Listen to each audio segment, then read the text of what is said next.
पिछले हफ्ते भारतीय बाजार एक जबरदस्त मुकाबले का अखाड़ा बना रहा। हफ्ते की शुरुआत में तो लगा कि मंदड़ियों यानी बेयर्स का पलड़ा भारी है और वो बाजार को नीचे खींचकर ही दम लेंगे। लेकिन आखिरी दो कारोबारी सत्रों में हम्म। तेजड़ियों यानी बुल्स ने ऐसी वापसी की मानो आखिरी ओवर में मैच ही पलट दिया हो। हाँ, और ये वापसी बहुत जरूरी थी। हालांकि हफ्ते के अंत में हम लगभग 100 अंक नीचे बंद हुए, पर जो सबसे बड़ी बात हुई वो 26,000 वाली क्लोजिंग। बिल्कुल, वो 26,000 के मनोवैज्ञानिक स्तर के ऊपर की क्लोजिंग, ये बुल्स के लिए सिर्फ एक आंकड़ा नहीं बल्कि एक नैतिक जीत है जो उन्हें आने वाले हफ्ते के लिए थोड़ा हौसला देती है। और आने वाला हफ्ता तो किसी रोलर कोस्टर राइड से कम नहीं होने वाला। हाँ, पूरे 5 दिन का कारोबारी हफ्ता है। कोई छुट्टी नहीं। जी। तो आज हमारी पड़ताल इसी पर केंद्रित है। अगले 5 दिनों में इस जंग की दिशा कौन तय करेगा? मतलब क्या घरेलू आंकड़े बुल्स के लिए ढाल बनेंगे या फिर अंतर्राष्ट्रीय संकेत बियर्स के हाथ में तलवार थमा देंगे, और ये तलवार शायद सोमवार सुबह ही चलनी शुरू हो जाए। अच्छा। देखिए, 26,000 के ऊपर की क्लोजिंग एक छोटी सी राहत जरूर है, लेकिन शुक्रवार रात अमेरिकी बाजारों में जो हुआ वो आने वाले हफ्ते के लिए एक बड़ी चेतावनी है। यह हफ्ता सिर्फ आंकड़ों का नहीं बल्कि वैश्विक सेंट्रल बैंकों के बड़े फैसलों का है, और ये फैसले बाजार में एक जबरदस्त भूचाल लाने की ताकत रखते हैं। तो चलिए फिर सीधे उसी चेतावनी से शुरू करते हैं। शुक्रवार को हमारे बाजार बंद होने के बाद अमेरिकी टेक इंडेक्स नैस्डैक में एक भारी गिरावट देखने को मिली। लगभग 400 अंकों की गिरावट, ये कोई मामूली बात नहीं है। नहीं, बिल्कुल नहीं। इसके पीछे क्या था? और यही तो सबसे दिलचस्प हिस्सा है। ये गिरावट किसी बुरी आर्थिक खबर की वजह से नहीं आई। इसकी जड़ में थी एक अकेली कंपनी, सेमीकंडक्टर बनाने वाली ब्रॉडकॉम पर जहां तक मुझे याद है उनके नतीजे तो अच्छे थे। शानदार थे। और विडंबना यही है, नतीजे अच्छे थे फिर भी स्टॉक 11.5% टूट गया। ये तो अजीब है। अजीब इसलिए लगा क्योंकि कंपनी ने नतीजों के साथ भविष्य के लिए एक चेतावनी भी जारी कर दी।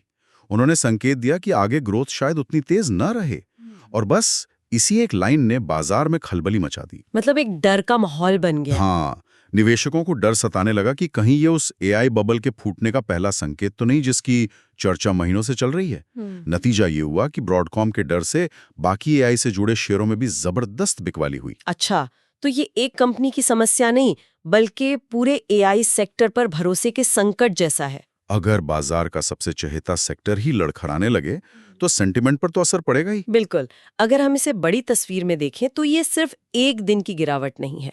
ये बाजार की उस धारणा को चुनौती देता है कि एआई स्टॉक की गाड़ी हमेशा ऊपर ही जाएगी।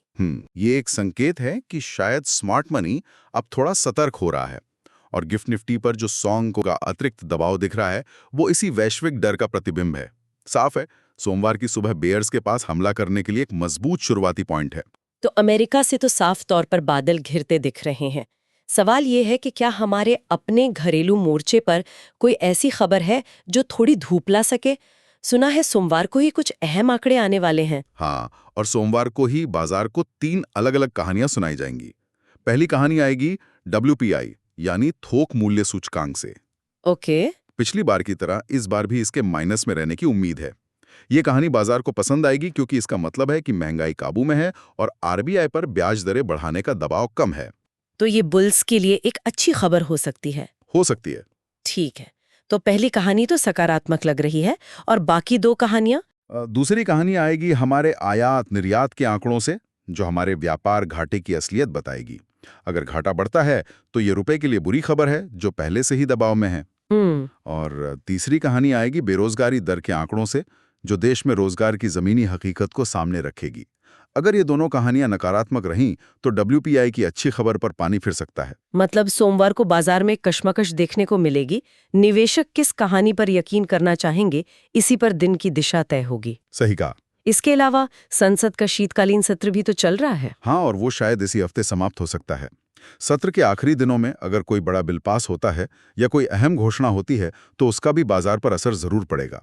लेकिन सच कहूं तो इस हफ्ते घरेलू आंकड़ों से ज्यादा बड़ा ड्रामा वैश्विक मंच पर होने वाला है। आप उन 3 बड़े सेंट्रल बैंक्स की बात कर रही हैं ना? Bank of England, European central bank और सबसे बड़ा खिलाड़ी बैंक ऑफ जापान। हाँ, ठीक पकड़े। और सबकी नजरें बैंक ऑफ जापान पर ही टिकी हैं क्योंकि वहां से कुछ बड़ा होने की सुगबुगाहट है। मैंने भी सुना है कि वो अपनी ब्याज दरें बढ़ा सकते हैं, लेकिन ये बात तो हम कई महीनों से सुन रहे हैं। हर बार लगता है कि बैंक ऑफ जापान कुछ करेगा, पर वो करते नहीं। इस बार ऐसा क्या अलग है कि बाजार इसे इतनी गंभीरता से ले रहा है? आपका सवाल बिल्कुल जायज है।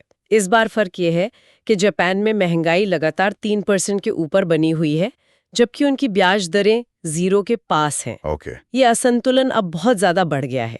उन पर अपनी अर्थव्यवस्था को सामान्य करने का दबाव है, और इतिहास गवाह है कि जब भी बैंक ऑफ जापान अपनी अल्ट्रा लूज पॉलिसी में जरा सा भी बदलाव करता है तो दुनिया भर के बाजारों में भारी उथल-पुथल मच जाती है। बिल्कुल। और ये एक्शन हमें 18-19 दिसंबर को देखने को मिल सकता है। एक मिनट में ये कनेक्शन समझना चाहती हूँ। जापान के ब्याज दर बढ़ाने से भारतीय बाजार में उथल-पुथल क्यों मचेगी? इसे समझने के लिए हमें येन कैरी ट्रेड नाम के कॉन्सेप्ट को समझना होगा। येन कैरी ट्रेड? हाँ, सरल शब्दों में जापान में ब्याज दरें सालों से लगभग शून्य रही हैं।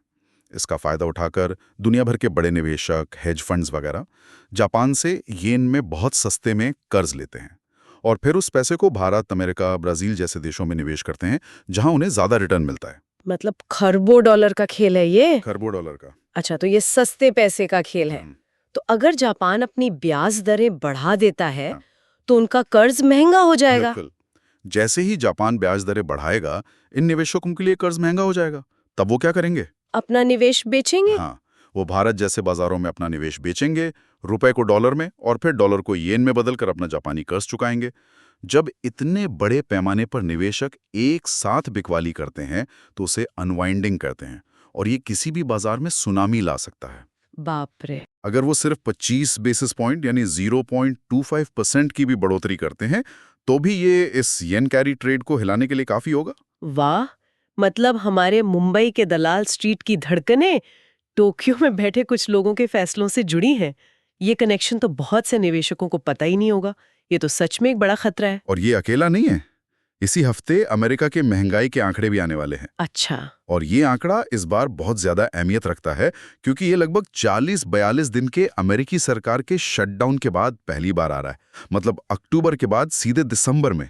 तो 2 महीने के गैप के बाद। हाँ, और इस गैप के बाद आने वाले इस डेटा को लेकर बाजार पूरी तरह अंधेरे में है। किसी को नहीं पता कि आंकड़ा क्या आएगा, और यही अनिश्चितता बाजार में बहुत बड़ी अस्थिरता पैदा कर सकती है। तो एक तरफ बैंक ऑफ जापान की तलवार लटक रही है और दूसरी तरफ अमेरिका के महंगाई डेटा का सस्पेंस।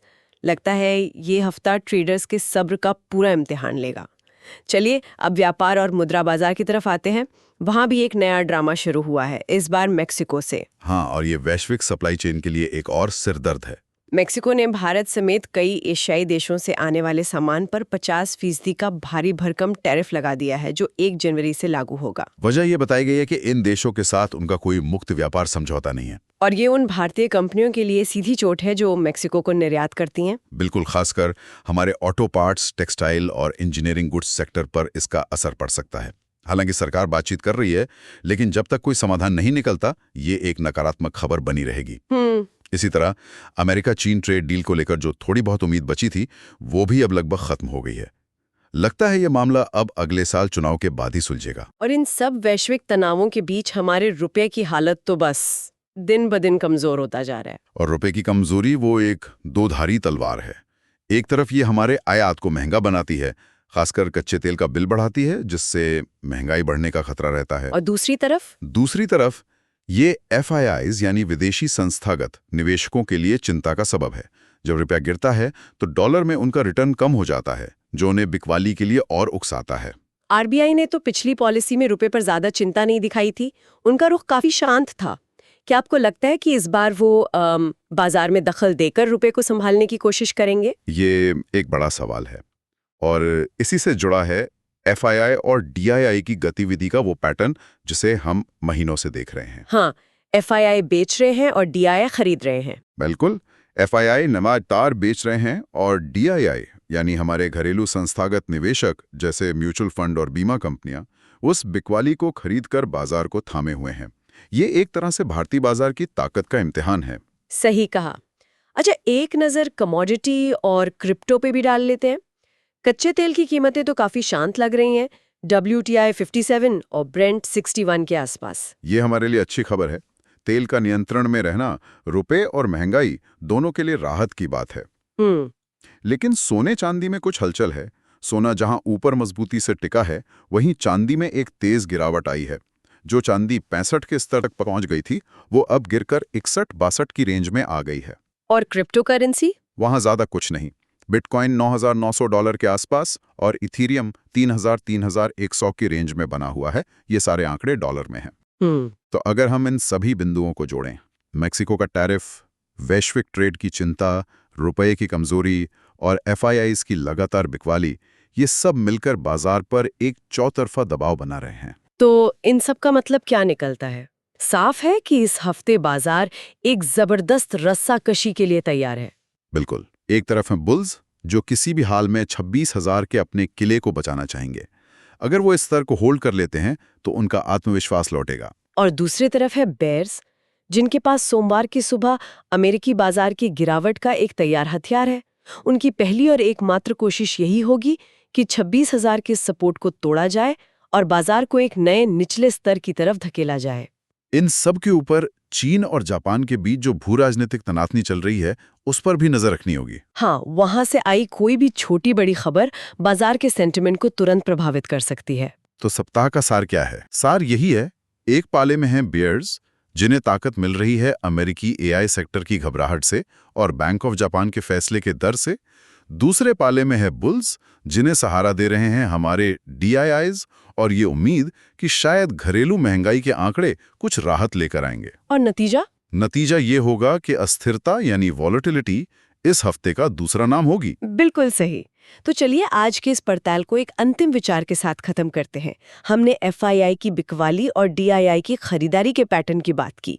ये पैटर्न अब भारतीय बाजार की एक नई हकीकत बन चुका है। हाँ, ये दिखाता है कि अब हम सिर्फ विदेशी पैसे पर निर्भर नहीं है। ये हमारी बाजार की परिपक्वता का संकेत है। तो सोचने वाला सवाल ये है, अगर इस हफ्ते बैंक ऑफ जापान के फैसले जैसी किसी एक बड़ी वैश्विक सुनामी के कारण एफआईआई की बिकवाली का सैलाब और भी तेज हो जाता है, तो क्या हमारे घरेलू निवेशक, हमारे डीआईआईज अकेले इस तूफान के सामने दीवार बनकर खड़े रह पाएंगे, या फिर हमें वो बड़ा करेक्शन देखने को मिलेगा जिसकी आशंका कई विशेषज्ञ जता रहे हैं? इस सवाल पर विचार जरूर कीजिएगा।